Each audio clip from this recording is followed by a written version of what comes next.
created a monster, and that monster is the MS-13. As much as the monster has to take responsibility for what it has done, we need to take responsibility for what we have created. In the heart of America's most iconic city, a sinister presence silently slithered its way into the Big Apple. This is how America's most dangerous gang, the infamous MS-13, made its chilling presence known. For decades, the MS-13 gang has been synonymous with terror, its name sending shivers down the spines of those who have dared to speak it. ¡Abra la puerta, pues!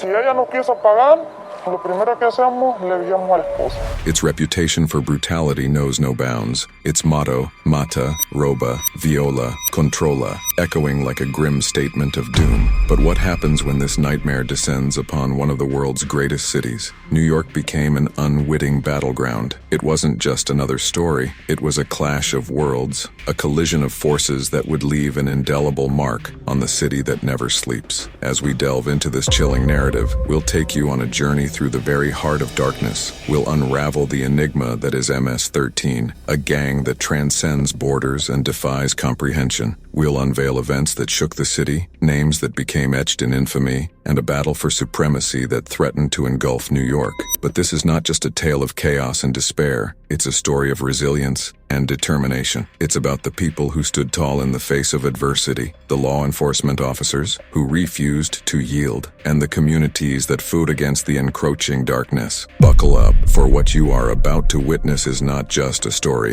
It's an odyssey through the underbelly of New York City. It's a gripping account of how America's most dangerous gang made its way to New York and the impact it left in its wake. This narrative will keep you on the edge of your seat, a story that will forever change how you see the city that never sleeps. Welcome to the dark side of the concrete jungle.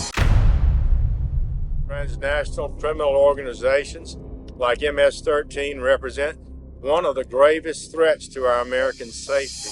MS-13 has become one of America's most dangerous and feared criminal organizations. To understand the MS-13 phenomenon is to descend into the depths of darkness where brutality knows no bounds. Founded in the 1980s in Los Angeles by Salvadoran immigrants, MS-13, or Mara Salvatrucha, quickly earned a reputation that would become infamous. MS-13's rise to infamy was swift, fueled by its propensity for extreme violence. Members are known for their brutality, often resorting to machetes, firearms, and other gruesome methods to carry out their crimes. For senseless acts of violence, murders, assaults, and even public displays of their heinous deeds. In the grand web of criminal organizations, MS-13 stands as a grim testament to the dark underworld of society. Its history is stained with the blood of countless victims, its actions etched in the annals of terror. The gang's reputation transcends borders, stretching from Central America to the United States and beyond. Its reputation has sowed fear in communities, leaving an indelible mark wherever it treads.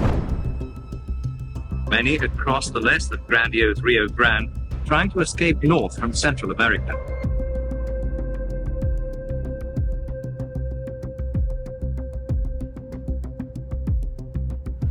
The tale of MS-13's origins is one that weaves through the tumultuous history of El Salvador. It was in the throes of civil war that this notorious gang found its roots. El Salvador, a nation torn asunder by violent conflict, witnessed a mass exodus of its citizens, seeking refuge and freedom in the land of opportunities, the United States. Among these desperate souls were the early members of MS-13, bearing the scars of a homeland ravaged by war. To understand the core of MS-13's ethos, these four words, mata, roba, viola, controla, which translate to kill, steal, rape, control, serve as a sinister creed, a declaration of intent that strikes terror into the hearts of those who cross paths with the gang. Each word embodies a horrifying aspect of their criminal activities. One must wonder what drives individuals to embrace such a dark and twisted ideology. The members of MS-13 found an unusual source of inspiration: heavy metal music. Very enthralled by heavy metal music.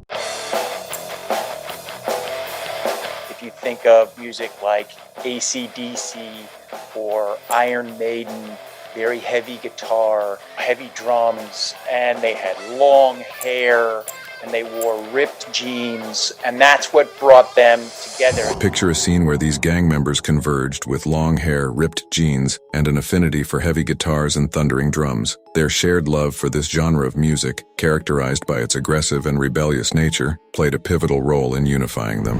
It is a time in which Los Angeles is experiencing unprecedented levels of violence and gang activity. Los Angeles has the worst gang problem in the States.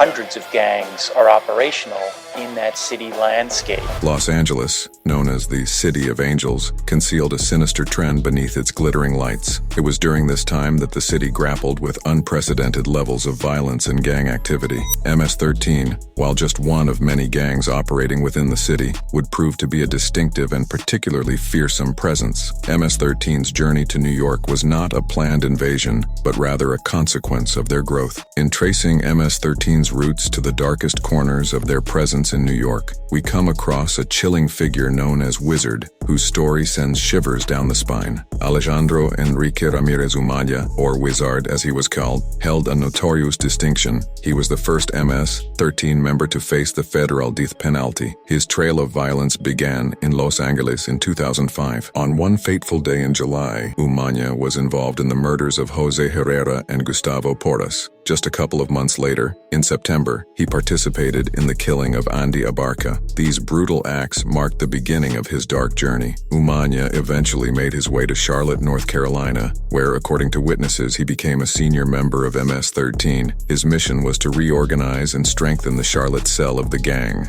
However, Umaña's violence didn't stop. A horrifying incident unfolded on December 8, 2007, inside a family-run restaurant called Las Jaroshitas in Greensboro, North Carolina. Witnesses revealed that Umaña fatally shot Ruben Garcia Salinas in the chest and Manuel Garcia Salinas in the head. What triggered these gruesome acts? It was said that the Garcia Salinas brothers had insulted Umaña's gang symbols by calling them fake. Umaña's retaliation was swift and deadly. In the following chaos, he fired 3 more shots, injuring another person. Umaña managed to escape the scene with the help of his MS-13 associates, but his reign of terror didn't go unnoticed. He was arrested just 5 days later with the murder weapon in his possession. During his time in custody awaiting trial, Umaña didn't cease his reign of fear. Shockingly, he even orchestrated attempts to eliminate witnesses and informants. The legal battle that followed was intense and stretched over several years. The case involved international efforts due to the gang's reach.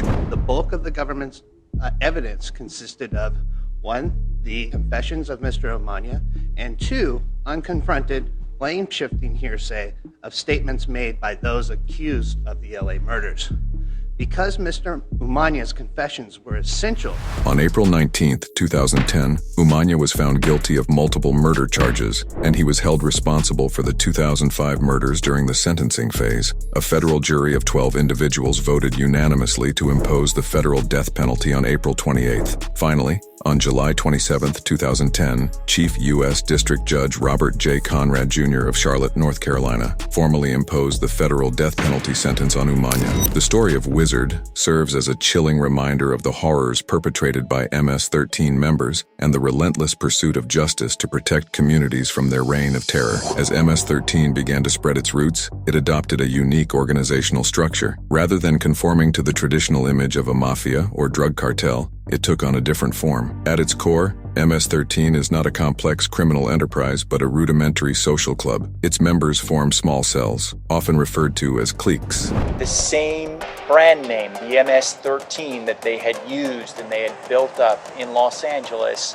is established in El Salvador. These cells vary in size, typically comprising between 10 to 20 members in the United States and expanding to larger groups in their country of origin, El Salvador. MS-13's most active members are between 18 and 25 years old, as between those ages, they tend to be more aggressive and involved in criminal activities. It's also important to note that MS-13 is made up entirely of males, unlike some other gangs, which may include female members. The financial backbone of MS-13 relies heavily on extortion. They target vulnerable populations, often those in their immediate vicinity, such as local shopkeepers, mechanics, and neighbors. Extortion provides a steady stream of revenue that fuels the gang's activities, as here evidenced. In 2021, a series of disturbing events unfolded within the confines of MacArthur Park in Los Angeles, shedding light on the nefarious activities of MS-13 in the area. 24-year-old Donovan Fonseca is facing 3 counts of attempted murder after the Los Angeles County District Attorney says he tried to kill 2 transgender women in 2 separate attacks. His charges include allegations the attacks were committed for the benefit of a gang. He's accused of stabbing a transgender woman in MacArthur Park August 21st. The district attorney's office says the same victim was then stabbed again September 1st. Fonseca is then accused of stabbing another transgender woman in the same park last week. He's being held on more than $1 million bond, and if convicted, faces up to life in prison.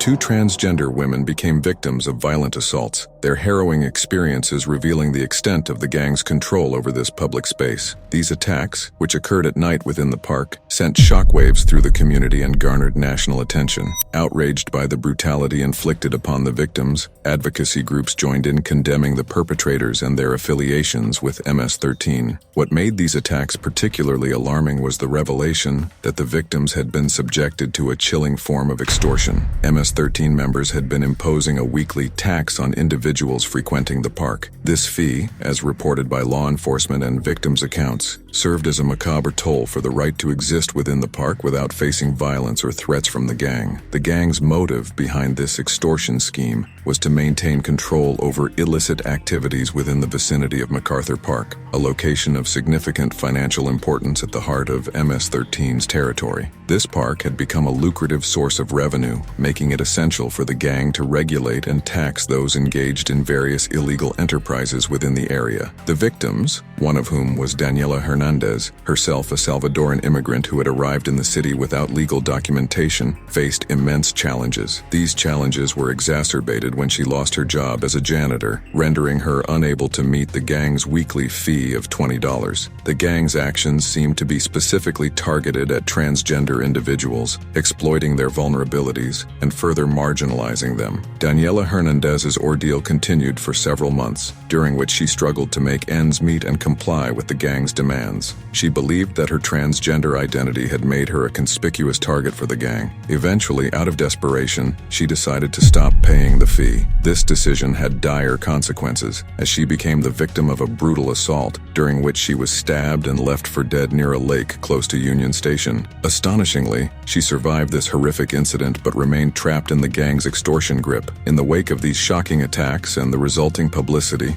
law enforcement agencies took action to curb the gang's influence in MacArthur Park. The increased police presence within the park marked a turning point, prompting many MS-13 members operating in the area to relocate to 10th Street. The MacArthur Park attacks are a grim reminder of how MS-13 preys upon vulnerable individuals and leverages their dire circumstances to further its criminal enterprises. Despite the undeniable menace that MS-13 represents, several myths and misconceptions surround the gang. One common misunderstanding is that they are a drug trafficking organization or mafia, which couldn't be further from the truth. While they may dabble in drug sales on a small scale, their primary focus lies elsewhere. It's essential to recognize that MS-13 is, first and foremost, a social organization. It serves as a surrogate family for its members, offering a sense of belonging and identity. Criminal activities, though prevalent, come second to their social bonds. Their presence in the United States has sparked political debates and fueled anti-immigrant sentiments. Some politicians have used the gang as a tool to smear entire immigrant populations, painting them with a broad brush of criminality. This combination of a criminal organization with immigrant groups has perpetuated community fear and mistrust. New York City, known for its diverse immigrant communities, became an attractive destination for MS-13 members seeking new territories. The area I'm talking about is everything east of Queens, which is known as Long Island. Long Island consists of the large Nassau and Suffolk counties. Historically, these were built as middle-class suburbs for those who wanted a peaceful life. The area was mostly home to NYPD, firemen, teachers, and most blue-collar jobs. So while it wasn't exactly wealthy, it definitely was quiet and peaceful. I kid you not, Suffolk and Nassau counties virtually had zero crime for decades and decades. It always served as the affordable escape from the wild streets of New York City. However, today, things have become the total opposite. New York City is exceptionally safe, and Long Island is where everything is going down. In fact, the formerly safe suburbs are now some of the most dangerous places anyone can be. Their presence started manifesting in neighborhoods where Central American populations settled, notably in the Queens and Long Island boroughs. As MS-13 established its presence in New York, the consequences were felt acutely by families and communities in these areas. Fear began to grip these neighborhoods as residents witnessed an increase in violence, extortion, and drug-related activities. Families constantly worried for their children's safety, knowing their communities had become battlegrounds for rival gangs. The emergence of MS-13 in New York set the stage for the city's struggle between good and evil. On one side, you had law-abiding citizens, community leaders, and law enforcement agencies working tirelessly to protect their neighborhoods from the gang's influence. On the other side, MS-13 operated brutally, perpetuating violence and preying on vulnerable individuals. This was bad news for the community because MS was not too thrilled. Once their national leader named Paco heard of this, he wanted them to send a message. 18th Street does not belong on Long Island. This is our territory. So beginning in 2015, suspected 18th Street members were now in imminent danger. Even being seen with an 18th Street member would put your life at risk. In the gritty underworld of New York City, the relentless battle was underway, and at its core, two notorious rival gangs, MS-13 and the 18th Street Gang. Their ongoing feud echoed the deep-rooted hatred that had first taken shape in the dangerous landscapes of their Central American homelands, where survival often meant aligning with a gang for protection and power. The genesis of this bitter rivalry could be traced back to the streets of El Salvador and Honduras, where both gangs were born. MS-13, or Mara Salvatrucha, had its origins in the strife-ridden neighborhoods of Los Angeles, eventually spreading its influence southward. Meanwhile, the 18th Street Gang, also known as Barrio 18, had its roots in Los Angeles and expanded into Central America. Both groups were marked by their intricate tattoos, proudly displaying allegiance to their respective gang affiliations, 13 for MS-13 and 18 for the 18th Street Gang. As waves of immigration carried these rivalries to the bustling metropolis of New York City, the stage was set for a fierce showdown. These gangs staked their claims in a city teeming with diversity and opportunities, vying for control of illicit enterprises, territories, and power. The clash between MS-13 and the 18th Street Gang wasn't just about turf, it was a visceral clash of cultures, ideologies, and identities. These gangs provided their members a sense of belonging and protection, often filling the void left by fractured communities and a lack of opportunities. This dynamic fueled their determination to expand their influence and assert dominance, leading to a series of violent confrontations and territorial disputes. In 2017, tensions between the two gangs came to a head on a New York City subway. MS-13 and 18th Street members crossed paths on a crowded train, leading to a violent confrontation. Passengers were caught in the middle as these rival gang members exchanged blows, displaying their territorial disputes in a very public and unsettling manner. In the concrete jungle of New York, these rival factions played a dangerous game, leaving a trail of fear, violence, and uncertainty in their wake. Innocent bystanders, residents, and law enforcement found themselves caught in the crossfire as the battle for supremacy continued to escalate. In another incident that sent shockwaves through New York, members of both MS-13 and the 18th Street Gang clashed outside a popular nightclub in the heart of the city. The dispute began as a verbal altercation inside the club, but it quickly escalated as gang members spilled out onto the streets. What followed was a chaotic shootout that left several people injured, including innocent bystanders. The incident underscored gang rivalry's dangerous and unpredictable nature, even in a bustling urban nightlife scene. For the intrigued onlooker, the feud between MS-13 and the 18th Street Gang was a chilling reminder of the harsh realities that persist in the shadows of even the most vibrant and diverse cities. This clash between those seeking to uphold the values of safety and community and those perpetuating violence and chaos would define the battleground that is New York City.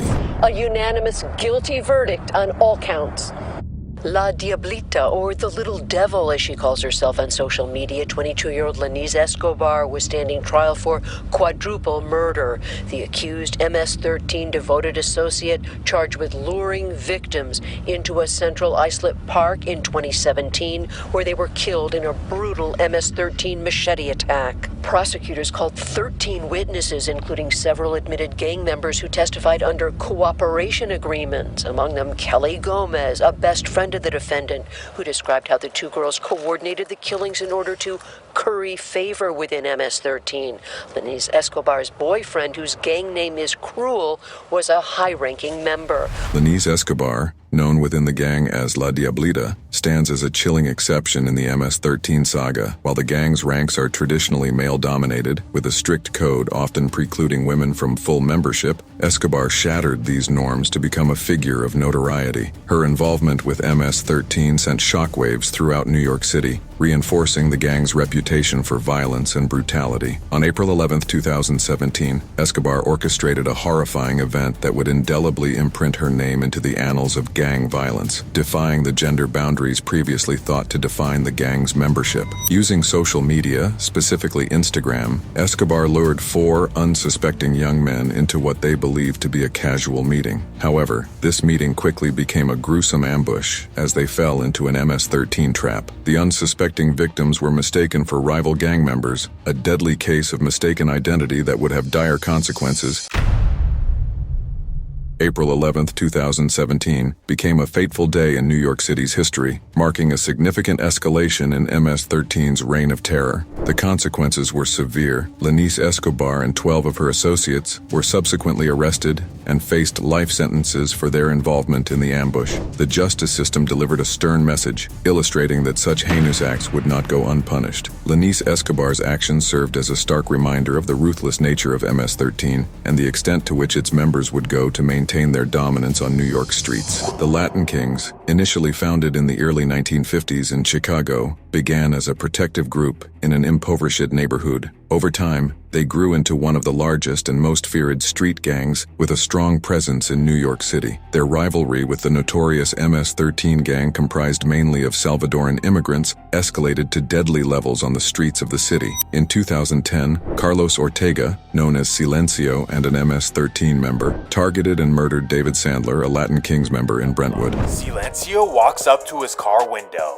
and bam! This was one of the very first incidents to ever happen in the quiet Brentwood neighborhood. And after this incident, MS wouldn't be done causing problems in the suburb.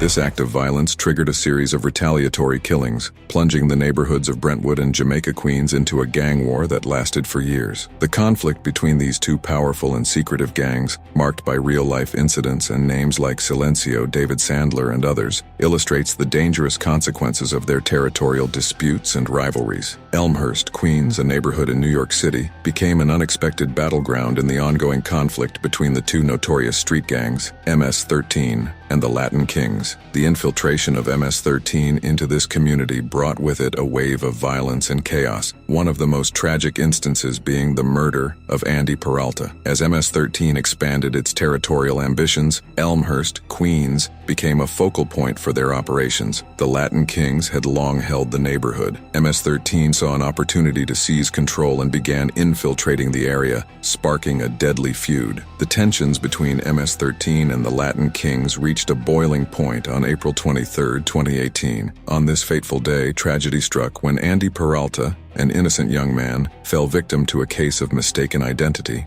Oscar Flores, a member of MS-13, believed that Andy's Latin King's crown tattoo marked him as a rival gang member. In a horrifying act of violence driven by this assumption, Flores took Andy's life, leaving his family devastated and the community in shock. April 23, 2018, will forever be etched in the memories of Elmhurst residents as a day marred by senseless violence. The clash between MS-13 and the Latin Kings in Elmhurst, Queens, serves as a sad chapter in the ongoing struggle to combat gang violence in New York City. The innocent lives caught in the crossfire pay a heavy price for this territorial and deadly feud. In the murky world of gang rivalries, retaliation often takes center stage, perpetuating a relentless cycle of violence and vengeance. One such act of retaliation occurred on December 9, 2019, when Misael Massa, the brother of Abel Massa, took it upon himself to exact revenge for the brutal attack that had befallen his sibling. Devastated mother speaking to Pix 11 with the help of a translator. She was really sad and she was crying. The woman wants her identity hidden because she's now concerned about her family's safety after police say her 20-year-old son, Abel Massa, died at the hands of gang violence. Any gang that raises its head in New York City will be dealt with. According to authorities, that gang violence spilled onto a crowded Manhattan-bound 7 train Sunday afternoon.